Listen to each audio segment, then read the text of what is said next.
Hello नमस्कार, welcome to inculcate learning. So PYQs UGC net paper to education की हम solve कर रहे हैं। This is presented by me Raveena. अगर आपको वीडियोस इन्फॉर्मेटिव लग रही हैं तो लाइक शेयर सब्सक्राइब कर दीजिएगा इनकलकेट लर्निंग को। आज का पहला क्वेश्चन है, in a testing survey of class 10 students with, तो ये स्टूडेंट्स की नंबर दे दी हमें n, there mean was observed as, ये मीन दे दिया हमें, स्टैंडर्ड डेविएशन दे दिया। अज्यूम कर रहे हैं कि नॉर्मल प्रोबेबिलिटी कर्व है, यानी नॉर्मल डिस्ट्रीब्यूशन है स्कोर्स का, जो कि हम ये चीज पढ़ते हैं हमेशा।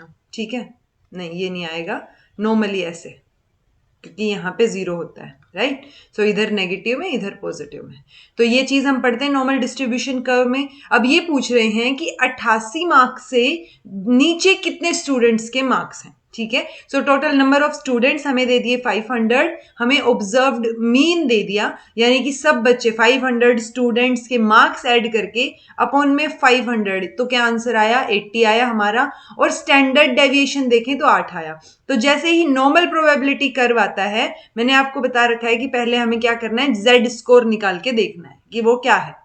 ठीक है जी, तो अगर हम जेड स्कोर देखेंगे, जो कि क्या होएगा, हमारे 88 में से निकालने हैं हमने, मीन है हमारा 80 अपॉन में स्टैंडर्ड डेविएशन, तो ये क्या आ जाएगा, 8/8, तो 1 आ गया।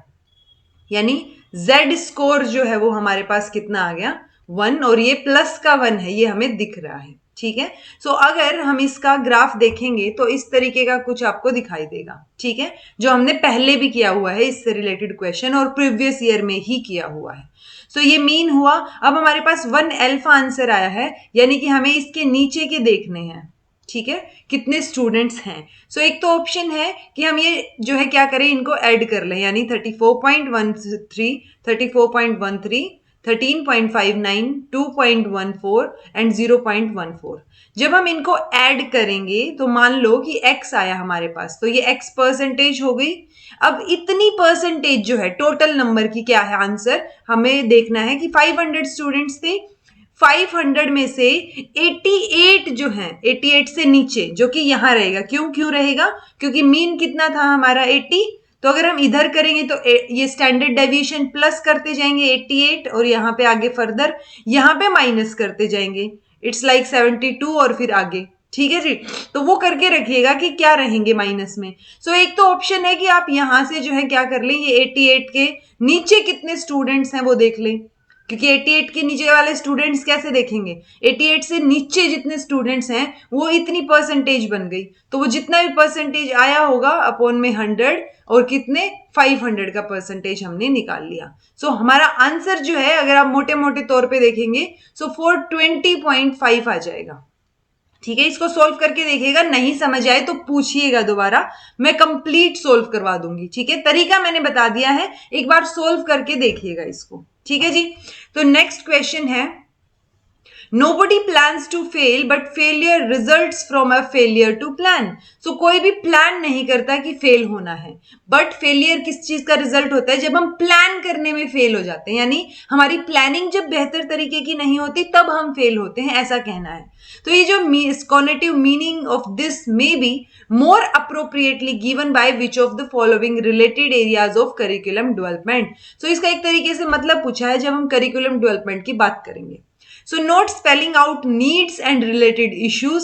सो प्लान कब फेल हो सकता है, जब हम नीड्स को अच्छे से ना देखें या रिलेटेड इश्यूज को ना देखें, या फिर रिक्रूटमेंट की कमी हो या ट्रेनिंग की कमी हो, या लैक इन रिपोर्टिंग रिसोर्सेज की हमने रिसोर्स ही कम रिपोर्ट किए, लैक अच्छे से रिपोर्ट नहीं किए, या not mentioning intended outcomes in advance. So जो आने वाले आउटकम्स हैं उनको हमने एडवांस में मेंशन नहीं किया। सो देखिए, एडवांस में मेंशन करने की तो कोई बात है ही नहीं, हमने अगर अच्छा प्लान किया है, और प्लानिंग किसके अकॉर्डिंग होती है, जिसके लिए हम प्लान कर रहे हैं, यानी अगर हम करिकुलम डेवलपमेंट को प्लान कर रहे हैं तो स्टूडेंट्स की नीड्स के अकॉर्डिंग होनी चाहिए ना चीजें, तो उसके अकॉर्डिंग जब हमने नीड्स को रिलेटेड इश्यू को ही नहीं देखा तो हमारी प्लानिंग फेल हो जाएगी, राइट। सो ये जो है सही आंसर रहेगा हमारा A. Which of the following are examples of application of ET, यानी कि educational technology to open and distance learning courses. So educational technology यानी कि open and distance learning courses में कौन कौन से जो है यहाँ पे एग्जाम्पल हैं, modular instructional material, personal contact programme, MOOC, massive open, ये आप बताइएगा इसकी क्या फुल फॉर्म है। मैंने ओपन तक तो बता दिया, आगे बताइएगा। Edusat based interactions, model lectures bye an eminent scholar या विजिट टू आर्काइव्स। सो देखिए, हमें एजुकेशनल टेक्नोलॉजी बतानी है, वो भी open and distance learning courses में। सो मूक क्या रहेगा मैं बता ही देती हूँ। मैसिव ओपन ऑनलाइन कोर्सेज होते हैं ये। सो ऑनलाइन कोर्सेज हैं तो दूर distance, open and distance learning courses के अंडर आ गया। सो ये तो ठीक है, ठीक है। उसके बाद अगर हम देखें मॉड्यूलर इंस्ट्रक्शनल मटेरियल, सो मॉड्यूल्स के रूप में जब इंस्ट्रक्शनल मटेरियल मिलता है ना, मॉड्यूल्स के रूप में कैसे मिलता है, आपको एक पैराग्राफ दिया हुआ है किसी टॉपिक से रिलेटेड, नीचे उससे रिलेटेड क्वेश्चंस दिए हुए हैं, फिर अगेन अगला पैराग्राफ दिया हुआ है, फिर उससे रिलेटेड क्वेश्चंस दिए हुए हैं। और आजकल हम मॉड्यूलर वे में, जब आप एमएड करते हैं तो प्रोबेबिलिटी है कि टीचर्स आपसे लेसन प्लान भी मॉड्यूलर इंस्ट्रक्शन के अकॉर्डिंग बनवाएं, ठीक है। सो मॉड्यूलर इंस्ट्रक्शनल मटेरियल जो है वो एक तरीके से बेटर रहेगा, क्योंकि जितने भी ओपन जो कोर्सेज होते हैं उनके अगर आप नोट्स देखेंगे, चाहे वो इग्नू हो या कोई भी हो, वहां पे ये चीज दी मिलेगी कि आपको उस टॉपिक से रिलेटेड फिर नीचे क्वेश्चंस मेंशन होंगे। एजुसेट बेस्ड इंटरेक्शन, ये तो रहेगा ही, ठीक है। पर्सनल कॉन्टेक्ट प्रोग्राम में जरूरी थोड़ी ना है कि एजुकेशनल टेक्नोलॉजी हो, या पर्सनल कॉन्टेक्ट प्रोग्राम तो कैसे भी हो सकते हैं कि हम आमने सामने बैठ के बात कर रहे हैं, वो भी हो सकता है पर्सनली, या पर्सनली हम कंप्यूटर की हेल्प से बात कर रहे हैं, तो वहां पे क्या है, ग्रे एरिया है हमारे पास। और हमारे पास 3 ही ऑप्शन हमें सही बताने हैं। तो एक तो ये मॉड्यूलर इंस्ट्रक्शनल हो जाएगा, मूक हो जाएगा और एजुसेट हो जाएगा। अगले क्या है, एमिनेंट स्कॉलर ने लेक्चर दे दिया या विजिट टू आर्काइव्स, तो वो एजुकेशनल टेक्नोलॉजी के एप्लीकेशंस नहीं होंगे। यानी ए, सी और डी जो है सही आंसर रहेगा, और हमारा आंसर ए जो है वो सही रहेगा इसमें। Which of the following features of social and emotional development characterize the stage of childhood? तो social और emotional development की बात की गई है यहाँ पे कि stage of childhood को कौन से characters जो है यहाँ पे social और emotional development के characters दिख रहे हैं आपको। So tendency of withdrawal from parents, intense self awareness, या कंट्रोल, लेस कंट्रोल होना इमोशंस पे, या क्यूरियोसिटी, फियर एंड वरी, या कॉन्फ्लिक्ट इन मोटिवेशन। सो देखिए, सोशल लेवल पे और इमोशनल डेवलपमेंट की जब हम बात करते हैं, सो एक तो वो सेल्फ अवेयरनेस होती है ना कि आपको टेंशन हो रही है या कोई चीज, किसी भी चीज से रिलेटेड, कि सोशली आप कैसे लग रहे हैं या उन चीजों से रिलेटेड। एक रहता है क्यूरियोसिटी, आपकी हर चीज से रिलेटेड। सो क्यूरियोसिटी तो सोशल इमोशनल दोनों इनमें भी आ जाएगी, बाकियों में भी आ जाती है कि आप क्यूरियस हैं किसी चीज को जानने के बारे में, ठीक है। सो डी और ई तो रहेगा। Tendency of withdrawal from parents क्या रहेगा कि आप पेरेंट्स से जो है थोड़ा सा दूर होने की ट्राई कर रहे हैं, सोशल और इमोशनल डेवलपमेंट की जब हम बात करें तो टीनेजर्स जो है वो आप देखते होंगे। प्लस यहाँ पे चाइल्डहुड की स्टेज ही पूछा गया है, तो चाइल्डहुड की स्टेज पियाजे के अकॉर्डिंग और उन सब के अकॉर्डिंग हमने पढ़ रखी है। सो उस हिसाब से इसका आंसर ए, डी और ई होना चाहिए, यानी कि डी ऑप्शन इसका सही आंसर होना चाहिए। Which of the following statements most appropriately describes the concept of political modernization? यानी most appropriate आंसर बताना है हमें कि concept of political modernization का मतलब क्या है, कौन सा describe कर रहा है इनको, यानी political level पे modernization. So political changes are necessary for the achievement of specific objective. A general process of change in political sphere is closely related to other areas of society. A political system's capacity to solve problems, to initiate new policies, ability to learn better and how to perform political functions. So देखिए, political level पे modernisation मतलब कुछ ना कुछ change तो हो रहा है ना, और वो चेंज क्या है, बाकी चीजों से अफेक्टेड रहेगा, राइट। सो जनरल प्रोसेस है ये चेंज का, जो कि क्लोजली रिलेटेड रहेगा बाकी सोसाइटी की चीजों से। सो बी जो है इसका सही आंसर होना चाहिए, ठीक है जी, बी है। कॉन्सेप्ट ऑफ रिफ्लेक्टिव जर्नल, तो रिफ्लेक्टिव जर्नल यही होती हैं जब आप किसी भी, मान लो कोई ये टीचर एजुकेशन की बात हो रही है तो वहां पे आप अपने थॉट्स को लिख रहे हैं, रिटन फॉर्म में कुछ आप रिफ्लेक्ट कर रहे हैं जो आपके थॉट्स हैं, ठीक है। सो यही कॉन्सेप्ट रहेगा टीचर एजुकेशन में। It's suppose to be based on idea of, तो किस आइडिया पे ये बेस्ड होना चाहिए। Providing reflection on curriculum and curricular activities, providing more reflective space for quality learning, providing more opportunities to use technology, ensuring quality enhancement in colleges of education.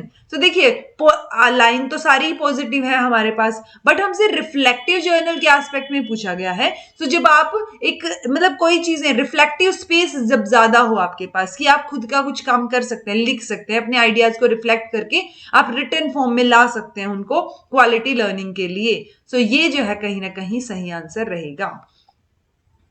Okay, तो ये सही answer है. ठीक है. In terms of personality dynamics, which of the following statements best explain the nature and character of one's personality? So इनमें personality के character को या nature को कौन से options दर्शाते हैं? Human behavior does not occur randomly. Human personality represents an integration of traits. Personality is that which permits a prediction of what a person will do. देखिए इसमें बेस्ट एक्सप्लेनेशन पूछी है, यानी सही तो ये सारे हो सकते हैं, ठीक है, लेकिन बेस्ट एक्सप्लेनेशन कौन सी रहेगी, मोस्ट अप्रोप्रिएट. फिर है man's behaviour is conditioned by his individual racial history and aspiration. In personality formation creative self of a person gives meaning of life. So देखिए ये तो बिल्कुल सही है कि ह्यूमन बिहेवियर रैंडम तो नहीं होता, ठीक है, बिल्कुल क्लियर कट सबसे इंपॉर्टेंट चीज दिख रही है हमें पर्सनालिटी के बारे में. दूसरी जो है हमें क्या दिख रही है कि पर्सन, ये जो मैन का बिहेवियर है वो कंडीशनड होता है रेशियल हिस्ट्री से, एस्पिरेशन से, कि आप क्या चाहते हैं या आपके आसपास का एनवायरमेंट कैसा है, उन चीजों से. ठीक है, ये भी ठीक है. और एक क्रिएटिव सेल्फ वाली जो ऑप्शन है, सो क्रिएटिव सेल्फ जो है किसी भी इंसान का, वो लाइफ का मीनिंग क्या है उसके लिए, वो वहां से आता है. ठीक है, सो ये तीन तो सही है, ऑल्दो सही ये दोनों भी हैं कि ह्यूमन पर्सनालिटी जो है वो रिप्रेजेंट करती है इंटीग्रेशन ऑफ ट्रेट्स, यानी कई चीजें मिलके, राइट. सो वो कई चीजों में हमने यहां पे जोड़ दिया कि रेशियल हिस्ट्री, एस्पिरेशन, बाकी चीजों से जो है वो अफेक्ट होगी. Personality is that which permits a prediction of what a person will do. So ये हम कहीं ना कहीं गलत बता सकते हैं, क्योंकि जरूरी नहीं है कि हमारे सामने उस इंसान की पर्सनैलिटी जैसे हो हम प्रिडिक्ट कर पाए कि ये इंसान क्या फैसला लेगा या क्या करेगा. ठीक है, सो ए, डी और ई, क्योंकि पर्सनालिटी का कई बार खुद इंसान को ही नहीं पता होता कि वो क्या करेगा या सिचुएशंस क्या होंगी और वो ये काम करेगा या नहीं, राइट. सो वो ए, डी और सही ई जो है वो अपना सही आंसर हो जाएगा ए. Okay ji, A. 5E's instructional model of constructivism has been developed on the basis of following theoretical basis of learning.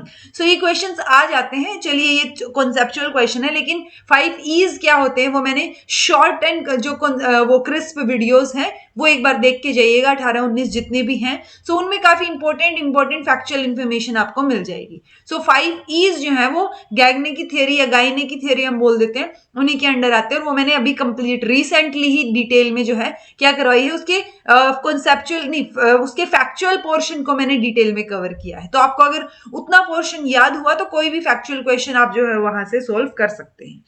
यहां पे पूछा गया है कि जो 5E है इंस्ट्रक्शनल मॉडल ऑफ कंस्ट्रक्टिविज्म के, उनका बेसिस क्या है, थ्योरेटिकल बेसिस कहां से बनाते हैं वो. लर्निंग एमर्जेस, तो ई उससे पहले आपको पता होना चाहिए कि हाँ एंगेज है, एक्सप्लोर है, तो वो सारी चीजें 5E's में आती हैं. Learning emerges from the sequence of events in the class. So इसका क्या थ्योरेटिकल बेस है कि लर्निंग जो हो रही है सीक्वेंस में क्लास के अंदर, वहां से एमर्ज होती है लर्निंग, जो भी इवेंट्स हो रहे हैं उनसे. Learning occurs through the search for epistemological structure of understanding. So ये कुछ साउंड कर रहा है अच्छा सा, मतलब कोई बड़े हाई लेवल की बात बोली है जैसे, तो वोकैबुलरी के अकॉर्डिंग. सो लर्निंग कैसे होती है, जब हम सर्च करते हैं नॉलेज की, यानी स्ट्रक्चर ऑफ अंडरस्टैंडिंग क्या होगा. तो एपिस्टेमोलॉजी हमने पढ़ा है ना, स्टडी ऑफ नॉलेज. सो वही चीज है यहाँ पे. Learning is contingent upon the socio economical, socio emotional environment आएगा ये, social emotional environment in the class. Learning is perceived as a change in behavior as a result of teacher motivation. So देखिए ये जो learning का ये जो option दिख रहा है ना आपको कि हाँ वो एपिस्टेमोलॉजी और स्ट्रक्चर ऑफ अंडरस्टैंडिंग, कई बातें बोली है इन्होंने. सो ये जो है एक साउंड चीज कर रहा है, साउंड आंसर कर रहा है. क्यों कर रहा है, क्योंकि ये 5E's को जब आप पढ़ेंगे तो एंगेज, एक्सप्लोर, वहां पे आप क्या देख रहे हैं कि कुछ अच्छा, मतलब एक्सप्लोर करने की ट्राई कर रहे हैं आप चीजों को, नॉलेज गेन करने की ट्राई कर रहे हैं. सो वो जो है वो फिर बी आंसर के अकॉर्डिंग थोड़ा सा झलकती है वो चीज. What is the distinctive feature of case study research? So जब भी हम केस स्टडी करते हैं तो हम क्या करते हैं, उसकी तह तक जाते हैं बिल्कुल. चाहे वो कोई भी केस स्टडी लगा लीजिए, चाहे पुलिस की लगा लीजिए, सावधान इंडिया की लगा लीजिए, कोई भी केस स्टडी लगा लीजिए, या एजुकेशन के फील्ड में केस स्टडी लगा लीजिए, तो हम उस टॉपिक के बारे में डीप में जो है चीजें पढ़ते हैं। ये मेजर फीचर हमें पता है इसका। सो जनरलाइजेशन पे पहुंचना एक फीचर है केस स्टडी का। Presenting a detailed case history, developing N in depth understanding of the case, helping solve the problem of the case. So problem solve करना, जनरलाइज करना, डिटेल में केस हिस्ट्री प्रेजेंट करना, या develop करना एक in depth understanding case के बारे में। तो ये जो है डिस्टिंक्टिव फीचर इसका रहेगा। नेक्स्ट क्वेश्चन है, विच of the following best explain the concept of curriculum. तो करिकुलम एक हैंडबुक है फॉर सेटिंग क्वेश्चंस। तो ये तो एक टिपिकल सी चीज साउंड हो गई कि अच्छा करिकुलम है, ये करिकुलम की स्पेलिंग ठीक कर लीजिएगा कि करिकुलम जो है वो क्वेश्चन पेपर सेट करने के लिए एक बुक है, ऐसा तो नहीं है। Curriculum means a relevant set of learning experiences. तो ये बिल्कुल ठीक है कि करिकुलम में हम क्या चीजें हैं, एक तरीके से जो चीजें मेंशन होती हैं वो लर्निंग एक्सपीरियंस को इंक्रीज करने के लिए होती हैं। Curriculum has to be in consonance with objectives of education. ये बिल्कुल ठीक है कि एजुकेशन जो ऑब्जेक्टिव्स हैं एजुकेशन के उसके साथ मिलता जुलता होना चाहिए। Curriculum is a network of setting, तो टेक्निक्स, तो नेटवर्क ऑफ टेक्निक्स है वो यहाँ पे इंक्लूड हो गया एक्सपीरियंसेस में, ठीक है, क्योंकि वो जब हमने लर्निंग एक्सपीरियंस का सेट बोल दिया तो वो कंप्लीट टेक्निक्स, मेथोडोलॉजी, सारी चीजें आ गई। Curriculum implies transactional as well as evaluation strategies, और करिकुलम एक गाइड होता है टीचर्स और इवेल्युएटर्स के लिए। सो देखिए बी, सी, ई और एफ जो है वो सही आंसर हमारे साउंड कर रहे हैं, बी सी ई एफ, यानी कि ऑप्शन सी जो है वो हमारा सही हो जाएगा। सो ये थे आज के 10 क्वेश्चंस। अगर कुछ भी समझ नहीं आया है तो कमेंट करके पूछ लीजिएगा। फिलहाल फोकस जो है कॉन्सेप्ट्स को कवर करने पे और पीवाईक्यूज पे फोकस रख के अपने एग्जाम की तैयारी कीजिए। This was all about today. Thank you so much for watching. अगर इन्फॉर्मेटिव लगा हो तो इनकलकेट लर्निंग को लाइक, शेयर, सब्सक्राइब कर दीजिएगा। तब तक के लिए बी हैप्पी, कीप स्माइलिंग।